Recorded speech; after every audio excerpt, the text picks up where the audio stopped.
Here we come at the finish of perek Dalit, page Nun Aleph. So again, I'm going to read the top part first, then we'll read the tiv and try to go over it again, get these basic ideas. It's a short piece. Now, we talked about Kesser, what happened in Kesser. So the same thing is going to follow with all of them as they move up. Their ability in the process of moving up, their ability to give, we call it mashpia, to be able to give over to what's down below it, leaves. As it's moving up, because when Chachma came out of the Pada'ak, it also contributed to what was inside of Malchus. The Malchus is really nothing, just a nefesh. And now all of these other lights are coming in. As the bigger lights come in, they also participate in building up this Malchus. Well, Nishar Ba Rak HaRishimo. The only thing that's left in Malchus is the Rishimo, which never leaves. So therefore it's empty, except for the Rishimo that was left over from Chachma. There's a Chachmatic Rishimo inside of it still. Until finally, Chachma reaches the Pada'ak. And then the light of Chachma comes back again. You could say the same thing is true of all of them. As they're moving up, whatever it got from the spheros that were up above it, it loses it, except for the Rishima. Rabos, there's all different kinds of differentiations in here. If you want to start really getting into it, as a matter of fact, this is one of the deepest, possibly, well, obviously it's in the beginning, one of the deepest possibly pieces that's discussed in Eitz Chaim. The whole Eshrim really gets into this. A lot of different fortune really deeply involved in this. The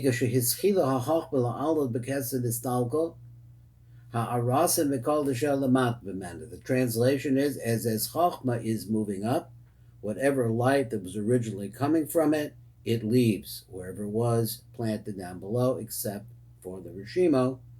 And it finally stops, and it gets back into the Pada'ak. The light comes back just like it originally was. So when it comes back the second time to go into the matzel, the stalaka or palm base in the light leaves a second time. It's like the first time the light left, there's Kesser mana. Now Malchus going, now Chachma is going up, it's also leaving. And then the light comes back just like it was. Except, as we said, the train is now moved closer to the Pada'ak. Maskil Yabin Ma'atzmo Shacholuko. So you can start seeing how it is that all the different parts that originally came out, now they are taken away, except for the Rishima that's in them, and then they come back when they finally reach their resting place. And so the same thing as at Zun, both receive Mekifim, as we're going to learn as we go forward. So let's over here a number Hey on the right column on number Nun Aleph, and we're going to read the. Let me just see how this goes. Okay, we're going to read the tiv. So the tiv writes like this. Now, it's in the right column in the light print. Adkan bir harav as seder aliyas akeser lamatzel. Now we have talked about here now until this point about the keser going up to the matzel. And again, he's going back over the ground again. And as we say that the Kesser is going back into the Pada'ak, below Sayam Esaliyaso, but it didn't complete its journey. So then now the light that was added onto what's down below it is going to leave them. Baboa Kesser the Akudim, that is in the coming that came out originally with the Kesser of these Akudim. After these buyers say the Aliyah a Chachma Lamatzel. Now let's talk about what happens with Chachma. It's going to go up too. It is like this. As the Chachma is going up into the Pada'ak, as mistalken mikol spheros osam ha'aros, then all the lights that Chachma had given When the Achma of Kudim came out, so it added light into what was down below it because it's a much bigger light, say, than from Malchus or if they're unpen. So therefore, it is the second one down. So the second bright light that was added into it was at that time it was the Chaya B'nimis, which was added into it when Chachma originally came out. V'nishar bak Rishima the Chaya B'nimis, and now all that's left is the Rishima of that Chaya, the original Chaya. But now we see that when Chachma completes its Aliyah, Shuv Chazar Chachma Lahayr B'Malchus, then it starts shining back all the way down to Malchus again, as Bechinas Chaya B'nimis, the Chaya that was inside of it, starts getting that light back again, Bechein B'Kol Spheros, and the same thing is true of all the Spheros. So there's some details in here.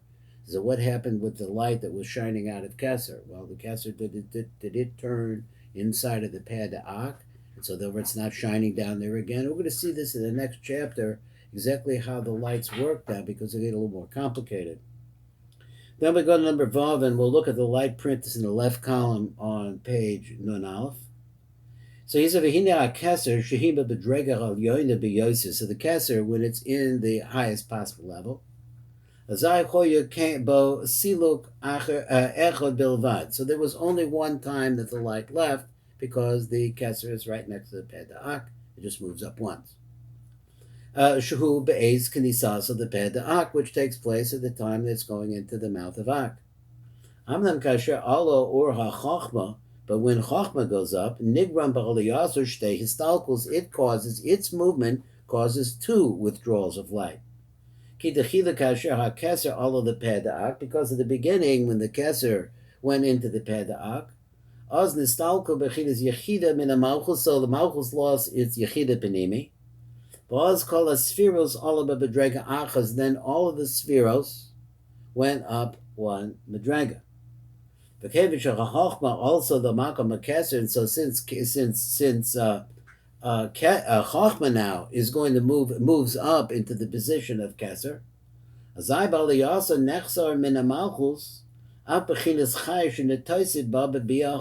it states like this: that Chachma, when it came out of the Peh Da'ak, originally it added a Chaya Panimi to Malchus, but now it's left. So what happens is that light dims; it's gone; it's not there anymore. All that's left is a Rishima. Now, though, it arrives at the station called Keser. So it comes back and starts shining again, and the Chaya reappears in Malchus. But when it goes, they're going to go one more step up. He's right. The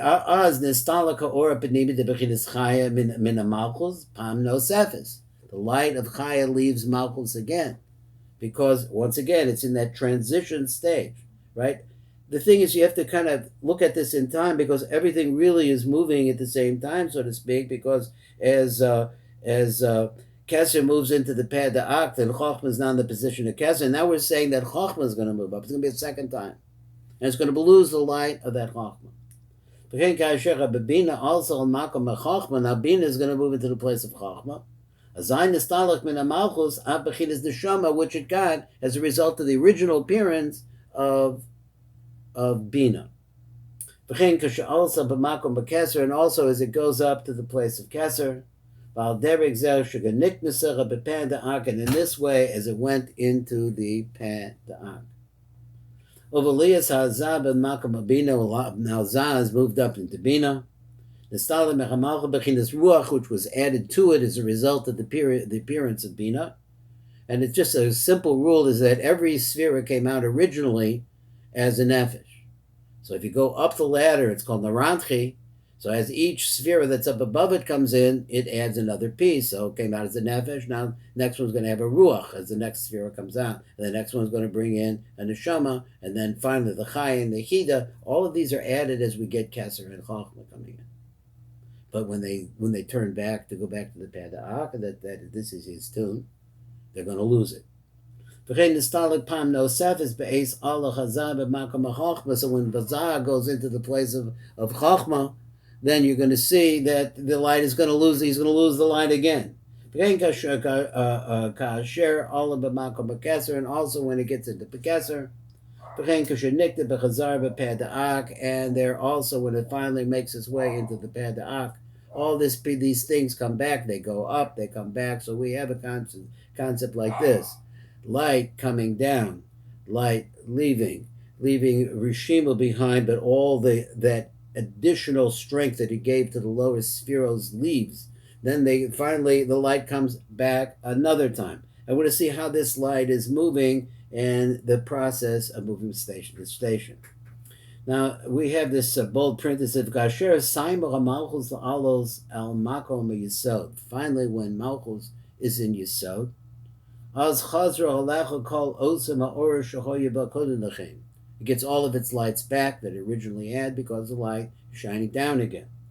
Yachad im Tosefes Makav. Not only that, but it gets an extra additional part of this makif shenitois be'es that was added onto it at the time Aliyas Keser al Tocha Pada'ak, at the time that the Keser was moving in to the Pada'ak. But Namsinu Lamdim Shach Keser Aliyas. So we find like this: we find that the Keser during the period it's moving up. Silan gets ora min Malchus, its light leaves Malchus. Pam achas bilvad, that is only one time that the light left Malchus. So when Chachma moves up, there's going to be two times that the light is going to be leaving Malchus. And one with Bina, that's another level. That's three already. That's going to be three times that the light was added into it is going to be leaving it. Keser Allah rak pam achas, because the Keser always represents only one movement. It's only one station away to get to the Pada'ak. Aka Chochma also shnei pamim, but Chochma had to go first from Chochma to Keser and then Keser to Pada'ak. Pam Rishon b'makom Chochma b'makom Keser, the first time from Chochma to the place of Keser. Pam Shniyim b'makom Keser, and then the second time to the place of Keser Pada'ak. Bina also shlosha pamim. Bina went up three different times. But Bina the Chochma and the Chochma the Keser. First it went from Bina, went to Chochma, then it went to Chochma the Keser. Now we're going to see about Keser, the El Hamatzo. Keser back to the Peda'ah. But B'chol Osam Apamim, so all of these times, should also call Achaz Spheros and Iskaros, that all of the spheros that we mentioned have gone up. Azai Ba'osa Eis Nistalkaha Rasam, so at that time, whenever they're moving, this is the rule that he wants to tell us, and this is the end of that perek. The rule that he wants to tell us again is that as the light is moving backwards, it's moving up. Whatever was down below it is losing the light that it's shown on it. So he said there was Az Ba'osa Eis Nistalka Harasa, the light leaves Shehayir B'Sphira Shalamata Bechem, that is shown onto the spheres that below it. And when it finishes its final liyah, Shuv Chazer Ha'or L'Hayar K'Berishana, then the light goes back and it shines like it originally did. Okay, so that's the end of this. That's the end of this perek, and we're going to see what happens in the next one. The plot will thicken, of course, but it's not so hard that we can't follow it. If you have questions, that's what I want to say. I love questions. I don't know if anybody really out there really wants to ask me a question, but you may have a question about a word or any part of this that I might be able to help with. I love talking about this. Thank you very much for listening.